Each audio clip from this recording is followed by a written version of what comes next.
உங்களை சந்திப்பதிலே நாங்கள் மிகுந்த மகிழ்ச்சி அடைகிறோம். சங்கீதம் 23 கடைசி வசனம் சொல்கிறது, என் ஜீவனுள்ள நாளெல்லாம் நன்மையும் கிருபையும் என்னை தொடரும். பாருங்க, நம்ம வாழ்க்கையில நிறைய நன்மை தொடரும்படி தேவன் கிருபை செய்கிறார். இந்த அருமையான மகனோடு சேர்ந்து உங்களை சந்திக்கிறத நாங்கள் சந்தோஷப்படுறோம். உங்க வாழ்க்கையிலையும் நன்மை தொடர வேண்டும் என்று சொன்னால் ஒரு காரியத்தை மறக்காம நீங்க செய்யணும். எந்த நேரமும் தேவனை தேடுவதில் அதிக கவனம் செலுத்தணும். சங்கீதக்காரன் தாவீதுடைய வாழ்க்கையில எப்போதுமே நன்மை தொடர்வதற்கு அவன் கர்த்தரை விடாமல் பற்றி கொண்டிருந்தான்.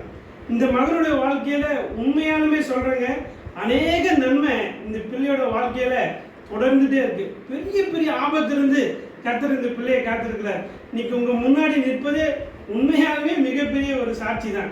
கர்த்தர் தாமே உங்களையும் சாட்சியை நிறுத்துவார், நன்மை தொடர கிருபை செய்வார். God bless you. ஆமென்.